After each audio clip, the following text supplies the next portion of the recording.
hablando de la higiénicos, alguien tiene que bañarnos, y la situación es peor, porque si quieren la hemiplegia, nuestros brazos funcionan y podríamos desenvolvernos en otras actividades. Así es, chicos.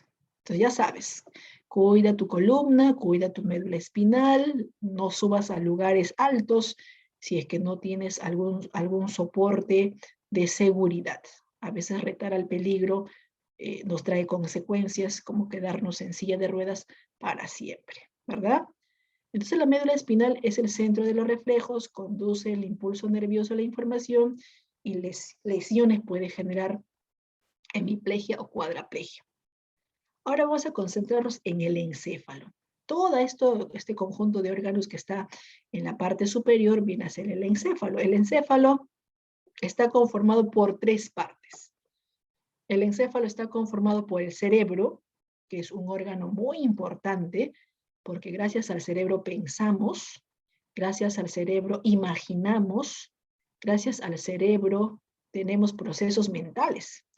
Si no tuviéramos cerebro, no podríamos pensar. Es más, nuestro cerebro es desarrollado, nuestro cerebro es evolucionado. Si no tuviéramos cerebro, como las plantas que no tienen cerebro, no pueden pensar, no pueden tomar decisiones, ¿verdad? De ahí que tú has escuchado personas que sufren un accidente y han terminado en estado vegetal. ¿Qué significa quedar en estado vegetal? Que las lesiones de su cerebro ha hecho de que ya pierda sus funciones. Está vivo como una plantita, pero lamentablemente no tiene funciones cerebrales. Las personas que quedaron en estado vegetal no tienen las capacidades mentales producto de algún accidente cerebrovascular. Entonces, es muy importante nuestro cerebro. Profesora, los animales tienen cerebro, pero no piensan, ¿cierto? Los animales tienen cerebro, pero no piensan porque su cerebro no es tan desarrollado, pero sí tienen otros procesos mentales, ¿no? Los animales tienen memoria, los animales tienen emociones, o sea, tienen procesos mentales. El cerebro permite entonces tener procesos mentales, ¿ya? Todo esto que estoy señalando, la mayor cantidad, la mayor porción, eso se llama cerebro. Pensamos, imaginamos, tenemos procesos mentales gracias a nuestro cerebro. El encéfalo, aparte de estar formado por el cerebro, también está conformado por este de acá. Mira, estoy señalando el cerebelo. El cerebelo, ¿cuáles son las funciones del cerebelo? Bueno, gracias al cerebelo nos sentamos derechitos, ¿verdad? Y no estás que te caes, ¿no? O sea, te sientas derechito, no te caes para la derecha, para la izquierda, no te caes, te estás sentando con equilibrio. Es más, tienes buen equilibrio. Muchos pueden pararse sobre un pie. Si yo te digo párate sobre un pie y no te caes, es que estás haciendo uso del equilibrio. Entonces, el cerebelo tiene que ver con el equilibrio, con la postura, al momento de pararte o estar sentado, la buena postura. También tiene que ver con movimientos finos, movimientos coordinados. Por ejemplo, cuando tocas flauta, tocas piano, tocas guitarra, necesitas movimientos finos, movimientos coordinados. Cuando marchas, los que han pertenecido a la escolta, hay varios alumnos que años anteriores, antes de la pandemia, han pertenecido a la escolta. Y para marchar, chicos, no es cualquier movimiento, ¿no? Tiene que ser movimientos finos, movimientos coordinados. No es mover cualquier brazo o cualquier pierna, no, o sea, tiene que ser sincronizado. Entonces, el cerebelo ha participado en los movimientos coordinados, en la postura, en el equilibrio. Profesora, mire, yo tengo buen equilibrio, puedo caminar sobre este muro sin caerme. Entonces, estás haciendo uso de tu cerebelo. Hay una sustancia, chicos, hay una sustancia que si lo consumimos de forma exagerada, lamentablemente daña el cerebelo. Estamos hablando del alcohol. El alcohol, cuando llegas a la mayoría de edad, el alcohol se consume de forma moderada. No es que ya soy mayor, me voy a embriagar. No, o sea, el alcohol para mayores de edad tiene que ser de forma moderada. El alcohol no tiene por qué ser consumida de forma exagerada. Es más, incluso cuando alcances la mayoría de edad y quieras una vida sin alcohol, también no es obligatorio consumir bebidas alcohólicas.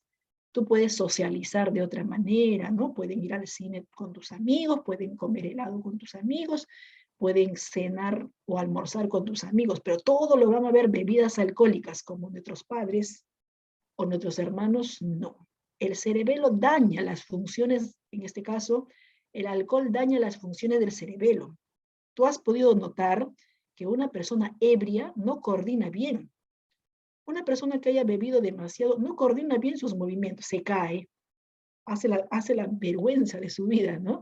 Se cae, se tambalea, baja del carro, se choca en el muro, en la pared, sube las escaleras, se resbala, se sienta y se va, su cuerpo se tambalea para un lado, se tambalea para el otro lado. Entonces, a veces incluso para que la persona vaya a dormir o descansar, tiene que cargarlo entre 2 o 3, porque ni siquiera puede ponerse de pie, o sea, perdió la postura, perdió el equilibrio, los movimientos no son finos, nada coordinados.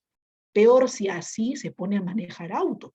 ¿Por qué crees que una de las principales causas de accidentes automovilísticos es que la persona es irresponsable, sabe que ha bebido, debería pedirse un taxi y se pone a manejar, sabiendo que su equilibrio no es bueno, sabiendo que sus movimientos no son coordinados y al manejar auto, su carro, pone en riesgo no solamente su vida, sino la vida de los demás. Entonces ya sabes, cuando tú veas a un familiar así en ese estado catastrófico, en ese estado terrible, de no mover, en este caso de forma coordinada, no poder ponerse de pie correctamente, entonces tú vas a pensar, ¿no? Este familiar o amigo ha dañado su cerebelo y por ende sus movimientos son torpes y por ende está que se cae a cada rato, ¿verdad?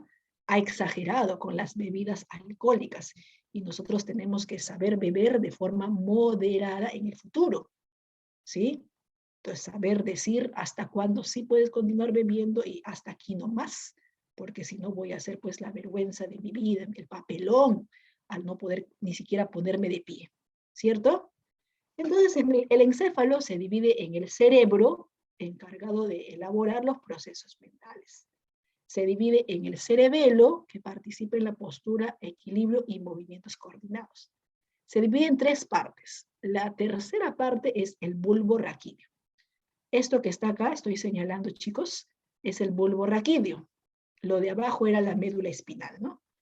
El bulbo raquídeo tiene funciones vitales. Tiene que ver con la respiración, tiene que ver con el ritmo cardíaco, tiene funciones vitales el bulbo raquídeo. Esa es su función. Participa en la respiración y participa en el ritmo cardíaco, ¿ya? Entonces, estos 3 que estoy señalando son las principales partes del encéfalo. Lo demás no, lo demás se está aprovechando el gráfico para señalar otras partes, ¿ya? Pero son partes adicionales. A ver, vamos a colocar acá entonces. El sistema nervioso central se clasifica en, número 1, encéfalo, conformado por el cerebro, cerebelo y tronco encefálico. Número 2, médula espinal. Hemos dicho que la médula espinal es considerada el centro de los reflejos, se encarga de conducir la información o impulso nervioso y alguna lesión en la médula espinal, ya que se localiza dentro de nuestra columna, alguna lesión en la médula espinal puede generar hemiplegia o paraplegia. No solamente caídas, ¿no?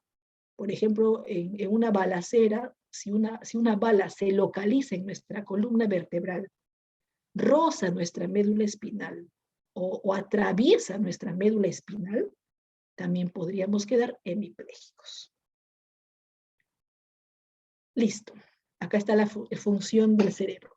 El cerebro es uno de los órganos más importantes que se encarga de elaborar los procesos mentales. Gracias al cerebro pensamos, gracias al cerebro tenemos memoria, tenemos imaginación y otros procesos mentales.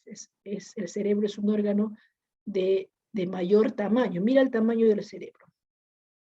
Ahí está, mira, dentro de nuestro cráneo, obviamente el cráneo, el hueso protege a nuestro cerebro. Este es un cerebro, solo que está dividido en varias partes.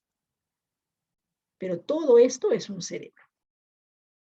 El cerebro elabora los procesos mentales. Cuando tú ingresas a la universidad y lleves carreras profesionales como medicina, ginecología, obstetricia, enfermería, psicología, ¿ya? Esas carreras, cuando tú lleves, y otras carreras más relacionadas con la ciencia, con la medicina, en la universidad van a analizar un cerebro. Es más, hasta van a tener que llevar un cerebro. El profesor de neurología o el profesor de psicología le va a decir, chicos, chicas, para la próxima semana consíganse un cerebro y lo traen. Y tú vas a tener que andar con tu balde y tu cerebro ahí. Van a tener que comprar un cerebro en la morgue.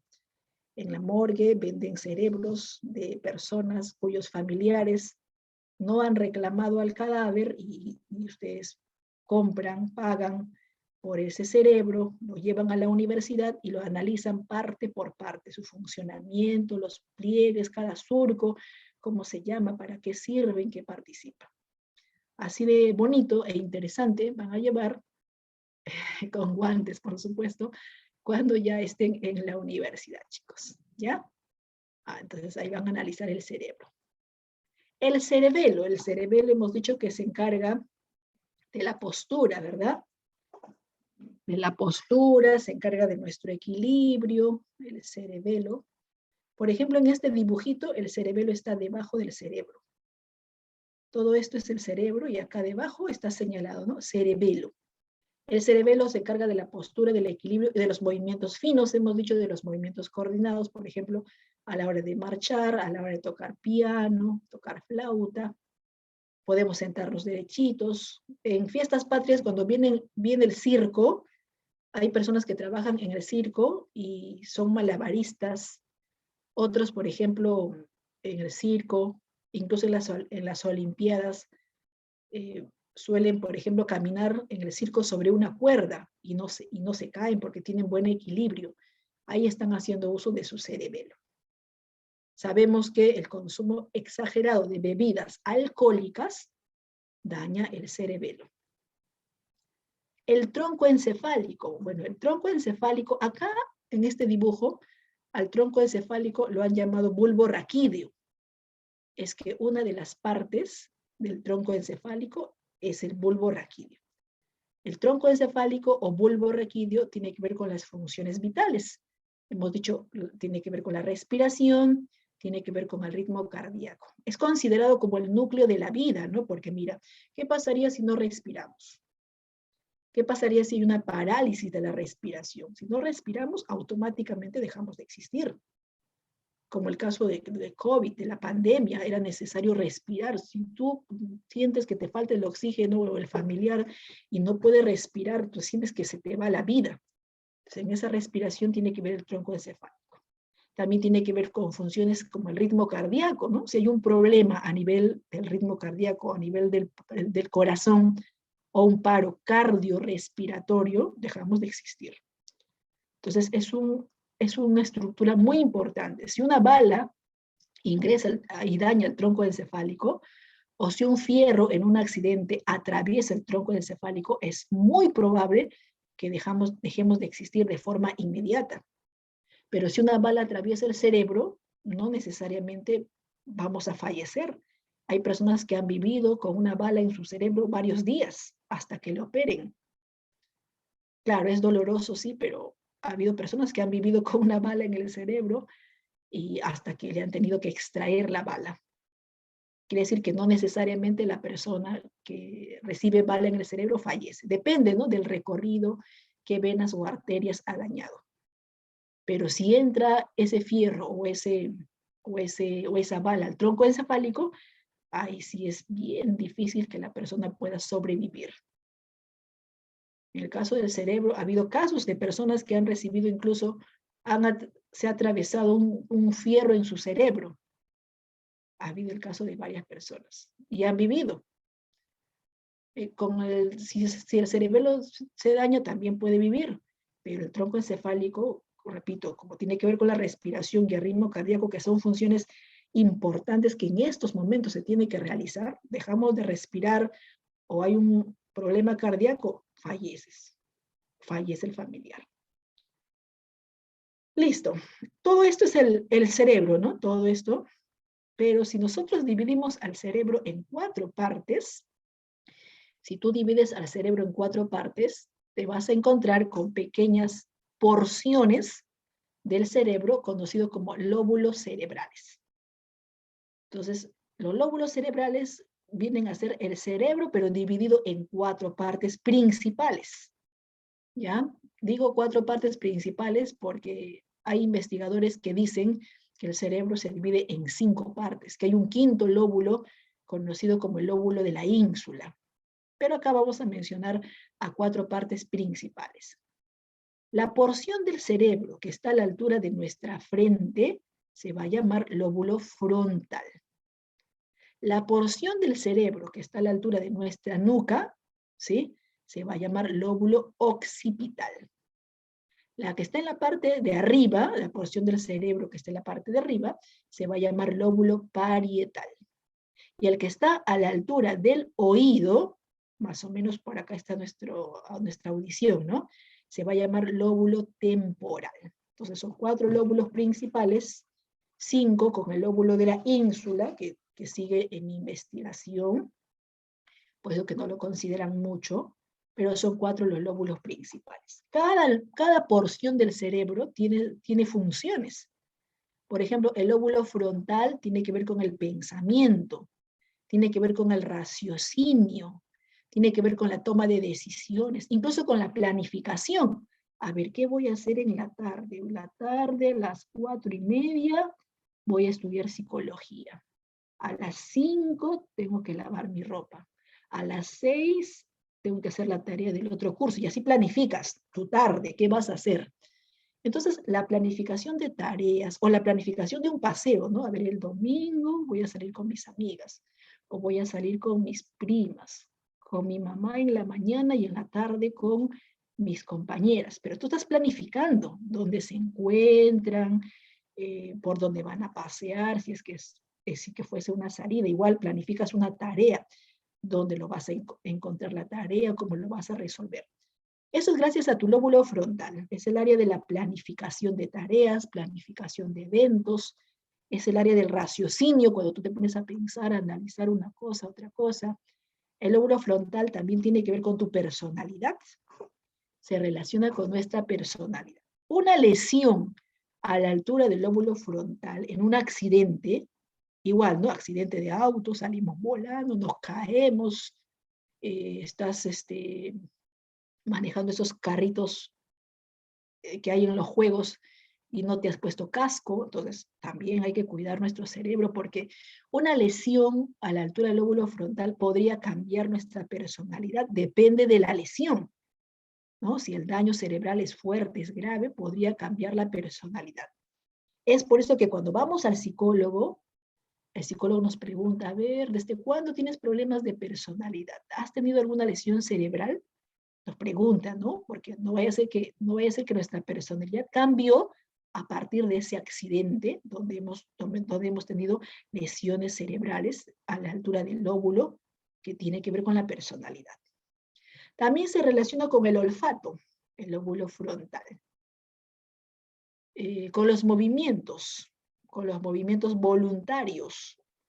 Cuando tú decides mover tu brazo, mover tu pierna, al caminar o al bailar, movimientos voluntarios. Seguimos. El lóbulo parietal, mira, sigo señalando el lóbulo parietal. Este de moradito, toda esta porción que estoy señalando de color morado sería el lóbulo parietal. ¿De qué se va a encargar? De sensaciones como el tacto.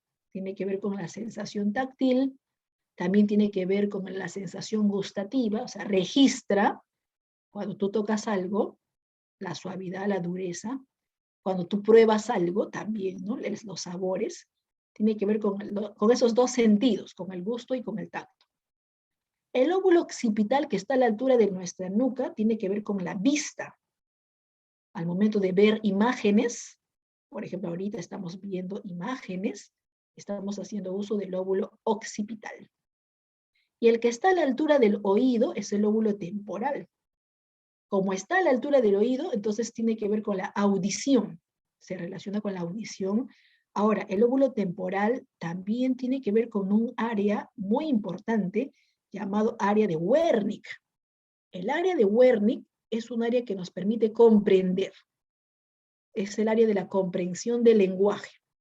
Por ejemplo, yo te explico la clase y se supone que tú me estás comprendiendo, ¿no? Hay clase de física, tú comprendes la clase de física, hay clase de biología, hay clase de psicología y tú estás comprendiendo. En cada curso explicado, tú intentas comprender lo que el profesor o la profesora te explica. ¿Y gracias a qué lóbulo intentas comprender? Gracias al lóbulo temporal. Tiene que ver con el área de la comprensión. Eso se llama área de Wernicke. Si una persona tiene un accidente a la altura del lóbulo temporal y daña el área de Wernicke, que es el área de la comprensión, obviamente, si ha dañado el área de la comprensión, ¿en qué va a tener problemas? Al comprender. O sea, lesiones, accidentes graves o moderados pueden causar de que la persona, por más que le expliques una vez, 2 veces, 3 veces o 4 veces, te mira, te escucha, pero no te está comprendiendo nada, porque el accidente ha dañado su área de Wernicke, su área de la comprensión. El lóbulo frontal también se relaciona con la memoria. También está bastante relacionado con nuestra memoria. Muy bien, chicos, estas son las 4 partes principales del cerebro. Los lóbulos, repito, el lóbulo frontal que está a la altura de la frente, el lóbulo parietal que tiene que ver con el gusto, en este caso el tacto, el occipital que tiene que ver con imágenes, con la vista, el temporal que tiene que ver con el área de Wernicke, el área de la comprensión del lenguaje, ¿ya? Todas las demás estructuras son adicionales. Todas las demás estructuras son adicionales. El hipotálamo, por ejemplo, es otra estructura, tiene otras funciones. ¿Como cuáles, profesora? El hipotálamo tiene que ver con la temperatura, tiene que ver con el hambre, tiene que ver con la sed, tiene que ver con regular eso, ¿no? Temperatura, hambre y sed. Es otra parte, es una estructura adicional que han aprovechado para mencionarlo en el gráfico. Listo, chicos. A ver, si nosotros dividimos al cerebro en 4 partes, a ver, voy a retroceder. Si nosotros dividimos al cerebro en 4 partes, entonces vamos a tener a los lóbulos cerebrales. Son 4, ¿no? Principales. Pero si nosotros dividimos al cerebro en 2 partes, solamente en 2 partes, entonces vamos a tener a los hemisferios. Mira, todo este es el cerebro. Si lo dividimos en 2 partes, tenemos un lado derecho y tenemos un lado izquierdo. Si es que lo dividimos solamente en 2, a ellos se le llama hemisferios cerebrales. Cada mitad del cerebro tiene sus propias funciones. A ver, empecemos. El cerebro derecho tiene que ver con la imaginación, tiene que ver con la creatividad, o sea, es un cerebro artístico. ¿Cuántos en este salón, por ejemplo, les encanta la música, les encanta el baile, les gusta la pintura, les gusta la escultura, o tienen mucha imaginación, bonitos gráficos, bonitos dibujos? Eso significa que tú has desarrollado más el lado derecho de tu cerebro, que es el cerebro artístico, ¿ya? El cerebro de grandes pintores, músicos, artistas. Y de repente es tu caso, ¿no? De repente es tu caso. El cerebro derecho o hemisferio derecho también está relacionado con las emociones, con los sentimientos. Es un cerebro muy intuitivo, le gusta mucho la apreciación musical y gracias a este cerebro tenemos una buena orientación en el espacio. O sea, podemos caminar y desplazarnos hacia la derecha, hacia la izquierda, sin chocarnos, sin caernos, porque gracias al cerebro derecho podemos orientarnos en el espacio. Permite la orientación espacial. Esas son las funciones del cerebro derecho. Profesora, ¿y la otra mitad? ¿Qué funciones tiene la otra mitad de mi cerebro? Bueno, la otra mitad del cerebro sería pues el cerebro izquierdo, o llamado también hemisferio izquierdo. Es el cerebro que está relacionado con los números. Todos los jovencitos o todas las señoritas que sobresalen en números tienen mayor desarrollo de su hemisferio izquierdo. Los jovencitos o señoritas que sobresalen en álgebra, en aritmética, en trigonometría, en RM, razonamiento matemático, ¿sí? Los que les encantan los números y ven facilito los números y al toque captan números.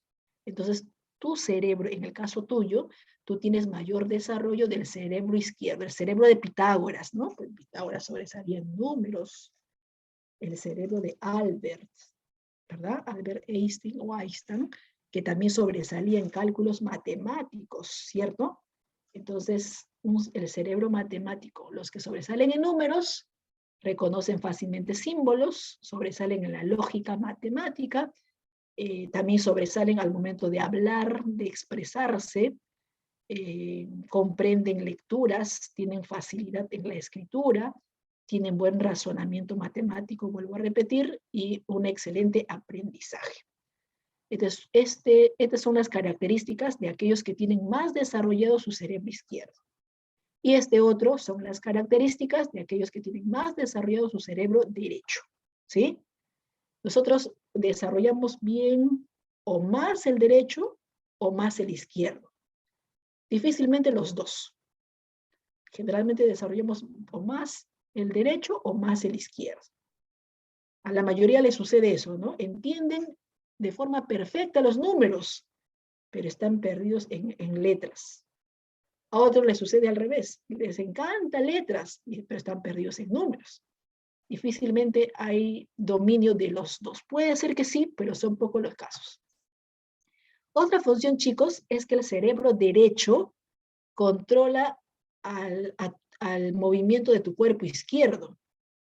El cerebro derecho, cuando tú te mueves, el cerebro derecho siempre va a ser acá al revés, ¿ya? Cuando tú te mueves, el cerebro derecho controla los movimientos de tu lado izquierdo. Y acá también es al revés. El cerebro izquierdo controla los movimientos de tu cuerpo del lado derecho. El izquierdo controla al derecho y el derecho controla al izquierdo en los movimientos. A ver, profesora, no le entiendo, explíqueme mejor. Ya, yo te pregunto, ¿tú escribes con la mano derecha o con la mano izquierda? A ver, respóndeme a través del chat. ¿Escribes con la mano derecha o con la mano izquierda? A ver, tengo dos respuestas donde me dicen derecha, una respuesta izquierda, van dos diestros y dos zurdos. Con la mano derecha ya van 4 diestros y 2 zurdos. ¿Con qué mano escribes? ¿Con la derecha o con la izquierda? A ver, respóndeme a través del chat. Con la derecha me dicen por acá. Con la derecha. La mayoría con la derecha, ¿no? Hasta el momento tengo 2 zurdos. ¿Alguien más es zurdo? Porque la mayoría me han puesto derecha, derecha, derecha, derecha. Y tengo en el salón hasta el momento 2 zurdos. Ya, solamente es para explicar la función de los hemisferios. No es malo que escribas con la mano derecha. Tampoco es malo que escribas con la mano izquierda. ¿Alguien escribe con los dos? ¿Derecho e izquierdo? Hay pocos casos, pero sí hay. Te sale chueco con el izquierdo. Ya. ¿Alguien escribe con los dos? Difícil, ¿no? O sea, siempre o dominamos mejor el lado derecho o dominamos mejor el lado izquierdo, ¿cierto? Pero difícilmente los dos, es bien complicado. Yo conozco poquísimos casos donde los dos, pero es poco probable. Los ambidiestros dominan tanto derecho como izquierdo. Pero la mayoría de nosotros o bien tenemos mayor tendencia a ser diestros o mayor tendencia a ser zurdos. Listo, entonces en base a tu respuesta ahora voy a responder. Los que me han puesto que escriben con la mano derecha, que es la mayoría, cuando tú escribes con la mano derecha, esos movimientos de tu mano derecha, ¿quién lo va a controlar? Tu cerebro izquierdo. O sea, tu cerebro izquierdo, el cerebro opuesto, ¿no? Derecho, el opuesto izquierdo. Tu cerebro izquierdo ordena a tu mano derecha, porque siempre van a ser opuestos en los movimientos nada más. Tu cerebro izquierdo ordena a tu mano derecha para que se mueva y pueda escribir. todos los diestros, que es la mayoría de personas que han escrito a través del chat, su cerebro izquierdo les ha ordenado a que puedan escribir con la mano derecha. ¿Listo? En el salón hay dos zurdos. En el caso de los zurdos, cuando tú escribes con la mano izquierda, ¿quién ordena el movimiento de tu mano izquierda? El cerebro opuesto. Los que pueden escribir son zurdos y pueden escribir con la mano izquierda, es porque el cerebro derecho es quien ordena, el que dirige, ¿no? El que ordena para que tú puedas mover tu brazo o tu mano izquierda. Así es, siempre los movimientos va a ser al revés. ¿Ya, chicos? Listo, por ahí me están consultando, me dice Miss, entonces los diestros son mejores en números generalmente. Generalmente. Los diestros son mejores en números, símbolos, etcétera, y los zurdos son más imaginativos, creativos. Bueno, sí, generalmente. Generalmente, a ver, si el diestro tiene mayor dominio del cerebro izquierdo y generalmente destaca en estas funciones. En el caso del zurdo, lo controla el cerebro derecho y generalmente destaca en estas funciones. Digo generalmente porque a veces no es así, pero en las probabilidades, si hablamos de porcentaje, ahí sí es diferente, ¿ya? Ahora, pocos son las personas que manejan ambos, solamente los ambidiestros, profesora, yo escribo con los dos, mano derecha, mano izquierda, ya bueno, tiene dominio un poco de cada uno de los dos. Hay otros que escriben con la mano derecha, pero patean con la pierna izquierda, ya también es un poquito de los dos, ¿no? Ambidiestros. Cierto. A ver, ¿qué otra cosa más tenemos por acá? Bueno, acá están las funciones de cada lóbulo. El lóbulo frontal tiene que ver con el pensamiento, el olfato y el área de Broca, que sirve para poder hablar o articular palabras. El lóbulo temporal, audición, memoria, y ahí se localiza el área de Wernicke, que tiene que ver con la comprensión del lenguaje. El parietal, gusto, tacto, permite también la orientación en el espacio. El occipital, imágenes o sensaciones visuales. Y estos son los hemisferios, que son dos. Dos hemisferios. El cerebro matemático es el izquierdo y el cerebro derecho es el cerebro artístico. Acá hay otra investigación. Esta investigación le pertenece a un señor de apellido Penfield. Penfield ha investigado al famoso homúnculo motor y homúnculo sensorial. La palabra homúnculo significa enano deforme o persona pequeñita. ¿Qué ha hecho Penfield? A una persona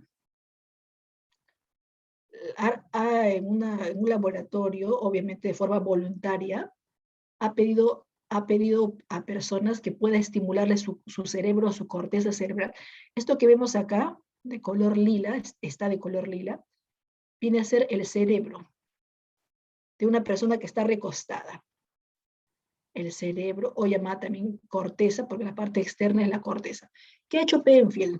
A un voluntario le ha estimulado a través de descargas eléctricas suaves, le ha aplicado en todo el cerebro. Choques eléctricos, descargas eléctricas en todo el cerebro. Así como aparatitos que van introduciéndose al cerebro y van descargando pequeños choques eléctricos. Grande fue su sorpresa que al estimular al cerebro, la persona tenía sensaciones. Por ejemplo, le estimulaba a esta altura y la persona tenía sensaciones en su rostro. Le estimulaba o le aplicaba choques eléctricos a esta altura y la persona tenía sensaciones en su mano. Le estimulaba a esta altura a través de la descarga eléctrica suave, y la persona tenía sensaciones en su pie. Acá, por ejemplo, en la rodilla. Aquí, por ejemplo, en el brazo. Acá, por ejemplo, en el ojo, la persona cuando le estimulaban sentía como que le picaba su ojo o presión en su ojo. Entonces, él qué hace, ¿no? Grafica, mira, grafica el cerebro y también grafica qué parte del cerebro siente la persona al ser estimulada. Y luego observa que al graficarlo es como si una personita en miniatura estuviese acá, ¿no? Mira, pies, rodilla, tronco, brazo y rostro. Luego de graficarlo, pies, ¿no? Rostro, brazo, mira, acá está su cabeza.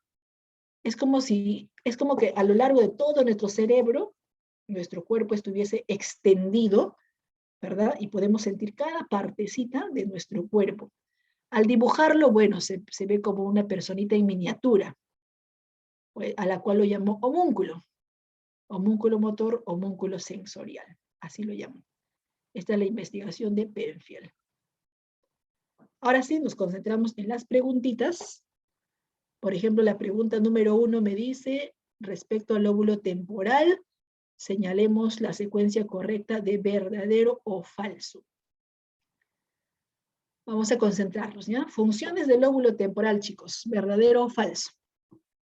Número 1, el lóbulo temporal es responsable del procesamiento sensorial de las informaciones auditivas. A ver, hagamos memoria. ¿El lóbulo temporal tiene que ver con la audición, sí o no? ¿Qué pondrías a eso? ¿Verdadero o falso? Ya tengo 2 a favor de verdadero y 1 a favor de falso. 2 verdaderos, 3 verdaderos, 4 verdaderos. Muy bien, José Luis. Muy bien, Micaela. Es verdad, por supuesto, Naduska. La pregunta 1 es verdadero. Cierto, ¿no? El lóbulo temporal, como está a la altura del oído, se encarga de las funciones auditivas. Tiene que ver con la audición. El temporal está a la altura de nuestro oído. Verdadero, ¿cierto, Brian? Ya, el primer enunciado es verdadero. Si el primer enunciado es verdadero, ¿el segundo qué es? ¿Verdadero o falso? A ver qué dice en el segundo. Dice, permite, seguimos hablando, ¿no? Del lóbulo temporal. El lóbulo temporal permite el archivo de la información a corto plazo que facilita la consolidación de la memoria. A ver, ¿tendrá que ver el lóbulo temporal con la memoria? ¿Sí o no? ¿Qué le pondrías? ¿Verdadero o falso? Muy bien, Eduardo. Muy bien, José Luis. Muy bien, Génesis, tu respuesta está bien. Barzola, tu respuesta es correcta. Pomalía, está bien tu respuesta.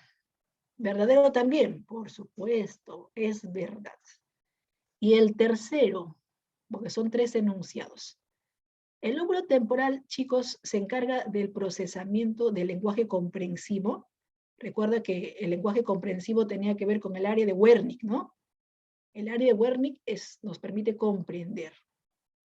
Entonces, el área de Wernicke estaba acá, en el lóbulo temporal, ¿sí o no? ¿Qué le pones? ¿Verdadero o falso? Muy bien, Génesis, muy bien, Anaí. Siena, tu respuesta es correcta. José Luis, ¿está bien tu respuesta? Listo, chicos.